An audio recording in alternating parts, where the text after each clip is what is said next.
Hello everyone, welcome to Curryland with me Nisha. അപ്പോൾ ഞാനിന്ന് വന്നിരിക്കുന്നത് കൊഞ്ചിൻ്റെ റെസിപ്പി ആയിട്ടാണ് കേട്ടോ. അപ്പോൾ കൊഞ്ച് വെച്ചിട്ട് നമ്മൾ ഒരുപാട് കറികളൊക്കെ ഉണ്ടാക്കി കഴിച്ചിട്ടുണ്ട്. അപ്പോൾ അതിനിടയിൽ ഒരു ചെറിയ വ്യത്യസ്തമായിട്ടുള്ള രീതിയിൽ എന്തെങ്കിലും ഒരു പുതിയൊരു ടേസ്റ്റ് പരീക്ഷിക്കണമല്ലോ. അപ്പോൾ ഞാൻ കൊഞ്ച് വെച്ചിട്ട് ഒരു രസമാണ് ഉണ്ടാക്കാനായിട്ട് പോകുന്നത്. നല്ല അടിപൊളി ടേസ്റ്റാണ് കേട്ടോ, നല്ല സൂപ്പർ ടേസ്റ്റാണ്. അപ്പോൾ വളരെ എളുപ്പത്തിൽ തന്നെ ഉണ്ടാക്കി എടുക്കാൻ പറ്റുന്ന രസം. സാധാരണ നമുക്ക് പെട്ടെന്ന് ഉണ്ടാക്കിയെടുക്കാൻ പറ്റുന്നൊരു കാര്യമില്ലേ, അതുപോലെ തന്നെയാണ് ഇതിൽ. കുറച്ച് വ്യത്യാസങ്ങളൊക്കെ ഉള്ളൂ. അപ്പോൾ ഞാനിതിൽ മുളക് പൊടി ചേർക്കുന്നില്ല, പകരം പച്ചമുളകാണ് കൂടുതൽ ഇട്ടിരിക്കുന്നത്. പിന്നെ നിങ്ങളുടെ എരിവിനനുസരിച്ചിട്ട് പച്ചമുളക് എടുക്കുന്നതിൻ്റെ ഒരു അളവിലൊക്കെ ഒന്ന് മാറ്റം വരുത്തിക്കുള്ളൂ കേട്ടോ. വളരെ ഈസി ആയിട്ട് ഉണ്ടാക്കിയെടുക്കാൻ പറ്റുന്ന ഒന്നാണ്. അപ്പോൾ നമുക്കിത് എങ്ങനെയാണ് തയ്യാറാക്കുന്നതെന്ന് നോക്കാം.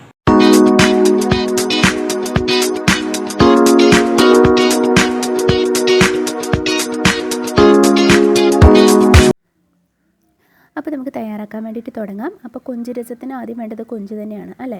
അപ്പോൾ ഞാൻ ഇവിടെ ഒരു 12 കൊഞ്ചെടുത്ത് വെച്ചിട്ടുണ്ട്. ചെറിയൊരു അളവിലാണ് കേട്ടോ അപ്പോൾ ഞാൻ കാണിച്ചു തരാൻ വേണ്ടിയിട്ട് പോകുന്നത്. നിങ്ങൾ എടുക്കുന്ന കൊഞ്ചിനനുസരിച്ചിട്ട് പിന്നെ ഒന്ന് മാറ്റം വരുത്തിയാൽ മതി.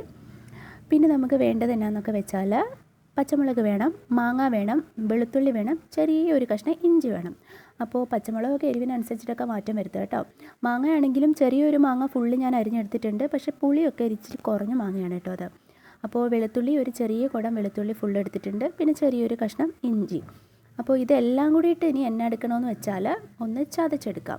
അതിപ്പോൾ അരകല്ലിൽ വെച്ചിട്ടോ അല്ലെങ്കിൽ മിക്സിയുടെ ചെറിയ ജാറിലിട്ടിട്ടോ ഒന്ന് ചതച്ചെടുക്കാം. അപ്പോൾ ഒരുപാട് അരഞ്ഞു പോകരുത് കേട്ടോ. അപ്പോൾ ഞാനിവിടെ നമ്മുടെ പച്ചമുളകും വെളുത്തുള്ളിയും ഇഞ്ചിയും മാങ്ങയും എല്ലാം കൂടിയിട്ടൊന്ന് ചതച്ചെടുത്തിട്ടുണ്ട്. ഇനി നമുക്ക് പൊടികൾ എന്തൊക്കെ വേണമെന്ന് പറയാം. അപ്പോൾ നമ്മൾ പച്ചമുളക് അത്ര ഇടണം, അതുകൊണ്ട് നമ്മൾ മുളക് പൊടി ഇതിലെടുക്കുന്നില്ല കേട്ടോ. മല്ലിപ്പൊടി വേണം, ഒരു 1/4 ടീസ്പൂൺ മല്ലിപ്പൊടി എടുത്തിട്ടുണ്ട്. പിന്നെ കൊഞ്ച് രസം ആയതുകൊണ്ട് കുറച്ച് പെരിഞ്ചീരകം വേണം കേട്ടോ. അപ്പോൾ ഞാൻ ഒരു നുള്ളു പെരിഞ്ചീരകം എടുത്തിട്ടുള്ളൂ, ഒരുപാട് ആവശ്യമില്ല. പിന്നെ ഒരു 1/2 ടീസ്പൂൺ കുരുമുളക് പൊടിയാണ്. അപ്പോൾ ഞാനിവിടെ വറുത്ത് പൊടിച്ചെടുത്ത ഒരു കുരുമുളകാണ്, നമ്മുടെ കറുത്ത കുരുമുളകില്ലേ, അതിൻ്റെ പൊടിയാണ്. പിന്നെ ഒരു 1/4 ടീസ്പൂൺ മഞ്ഞൾപ്പൊടി, പിന്നെ ഒരു നുള്ള് ഉലുവാട പൊടിയാണ് കേട്ടോ. രസത്തിന് സാധാരണ നമ്മൾ ഉലുവാട പൊടി ഇടാറുണ്ടല്ലോ. ഇനി വേണ്ടാന്നുണ്ടെങ്കിൽ വേണ്ട കേട്ടോ, പക്ഷേ ഇടുന്നതായിരിക്കും നല്ലത്.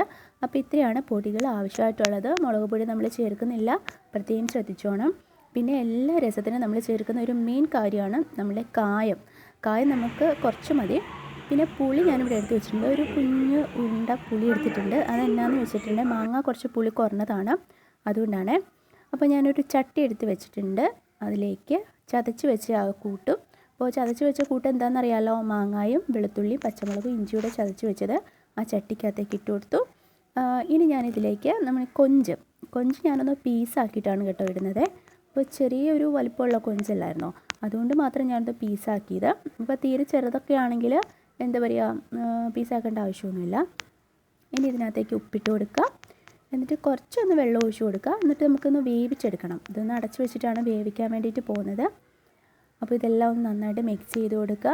അപ്പോൾ കൊഞ്ചായതുകൊണ്ട് തന്നെ അത് പെട്ടെന്ന് വെന്ത് വരും, അതുകൊണ്ട് ഒരുപാട് വെള്ളമൊന്നും ആവശ്യമില്ല, എന്നാലും കുറച്ചൊന്ന് വെള്ളം ഒഴിച്ച് വെച്ചാൽ മതി.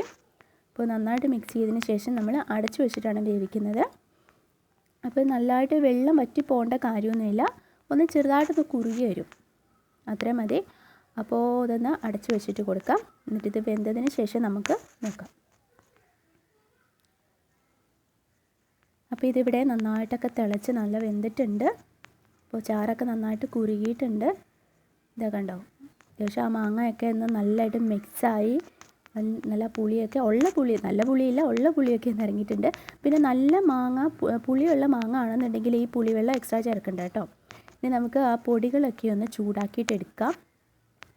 അപ്പോൾ ഇപ്പുറത്തെ അടുപ്പിലേക്ക് വെക്കുക. അപ്പോൾ മറ്റേത് കൊഞ്ചും മാങ്ങയും വെച്ചിരിക്കണ അതിൻ്റെ തീ നന്നായിട്ട് കുറച്ചിട്ട് കൊടുക്കണം കേട്ടോ.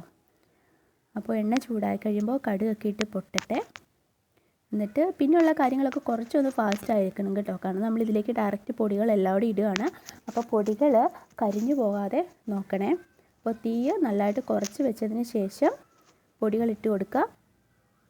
ഇതിനകത്തേക്ക് ഞാൻ നേരത്തെ വാളംപുളി എടുത്ത് വെച്ചിട്ടുണ്ടായിരുന്നില്ലേ, അത് ഒരു 1/2 കപ്പ് വെള്ളം ഒഴിച്ച് വെച്ചിട്ടുണ്ടായിരുന്നു. ആ പുളിവെള്ളം പിഴിഞ്ഞെടുത്ത വെള്ളം കുറച്ചായിട്ട് ഒഴിച്ചു കൊടുക്കുക. ഞാൻ വീണ്ടും പറയാണ്, നല്ല പുളിയുള്ള മാങ്ങയാണെങ്കിൽ വാളംപുളി വെള്ളം എക്സ്ട്രാ ചേർക്കേണ്ട, കാരണം പുളിയായിരിക്കും, നമുക്ക് കഴിക്കാനേ കൊള്ളില്ല. പുളി ഒത്തിരി കൂടിയാലും ഒരു ടേസ്റ്റും ഉണ്ടാവില്ലല്ലോ. അപ്പോൾ അത് ഒന്ന് നിങ്ങൾ ശ്രദ്ധിച്ചോണം. അപ്പോൾ പുളിവെള്ളമോടെ ചേർത്ത് കൊടുത്തിട്ടുണ്ട്. ഇനി ഇതൊന്ന് നന്നായിട്ട് തിളയ്ക്കട്ടെ. ഇതിനകത്തേക്ക് കറിവേപ്പില ഇട്ട് കൊടുക്കണം കേട്ടോ. മല്ലിയില വേണമെന്നുണ്ടെങ്കിൽ ചേർത്താൽ മതി, കാരണം നാടൻ കറിവേപ്പില ഇടുന്നതായിരിക്കും ഒന്നുകൂടി നല്ലത്. അപ്പോൾ വെള്ളം നല്ലതായിട്ട് തിളച്ചതിന് ശേഷം അത് നമുക്ക് ഈ കൊഞ്ച് വെന്തതിനകത്തേക്ക് ചേർത്ത് കൊടുക്കാം. എന്നിട്ടൊന്ന് മിക്സ് ചെയ്ത് കൊടുക്കാം.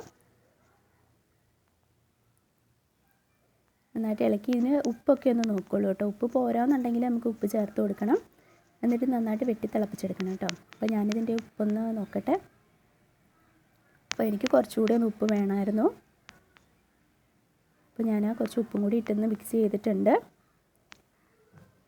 ഇനി ഇതിനകത്തേക്ക് കായം ഇട്ട് കൊടുക്കാം. അപ്പോൾ നമ്മളിവിടുത്തെ സാധാരണ തക്കാളി രസമൊക്കെ വെക്കുമ്പോൾ കുറച്ച് കൂടുതൽ കായ ഇടാറുണ്ട്. അപ്പോൾ അതിന് ഒരു നല്ലൊരു മണമൊക്കെ വരുമല്ലോ. പക്ഷേ ഇതിൽ ഒരുപാട് കായമൊന്നും ഇട്ട് കൊടുക്കണ്ട. അപ്പോൾ പൊടിക്കായമാണ് ഇട്ടിരിക്കുന്നത്. ഒരു 2-3 നുള്ള് പൊടിക്കായ മതി. ഇനി ഇതിനകത്തേക്ക് കറിവേപ്പില ഇട്ട് കൊടുക്കാം. 2 തണ്ട് കറിവേപ്പില ഇട്ടിട്ടുണ്ട്. എന്നിട്ട് ഒന്ന് തിളയ്ക്കാനായിട്ട് വെക്കുക. നന്നായിട്ട് വെട്ടി തിളയ്ക്കണം. ഒരു 2-3 മിനിറ്റ് നല്ല ഹൈ ഫ്ലെയിമിൽ വെച്ചിട്ട് നന്നായിട്ടൊന്ന് വെട്ടി തിളയ്ക്കുക. എന്നിട്ട് തീ ഓഫ് ചെയ്തിട്ട് ഒന്ന് അടച്ചു വെക്കാം. അപ്പോൾ വളരെ എളുപ്പത്തിൽ തയ്യാറാക്കി എടുക്കാൻ പറ്റുന്ന ഒരു രസമാണ്. പേര് പോലെ തന്നെയാണ് കേട്ടോ. നല്ല രസമാണ്. എൻ്റെ രുചി നല്ല കിടു ടേസ്റ്റാണ് കേട്ടോ. അപ്പോൾ എല്ലാവരും ഇത് ഉണ്ടാക്കി നോക്കണം. അഭിപ്രായങ്ങളൊക്കെ കൃത്യമായിട്ട് അറിയിക്കണം. പിന്നെ വീഡിയോ ഇഷ്ടപ്പെട്ടാൽ ലൈക്ക് ചെയ്യുക, ഷെയർ ചെയ്യുക, പിന്നെ ഒന്ന് സബ്സ്ക്രൈബ് ചെയ്തേക്കണം കേട്ടോ. അപ്പോൾ പുതിയൊരു വീഡിയോ ആയിട്ട് നമുക്ക് വീണ്ടും കാണാം. അതുവരെ എല്ലാവർക്കും ടാറ്റാ.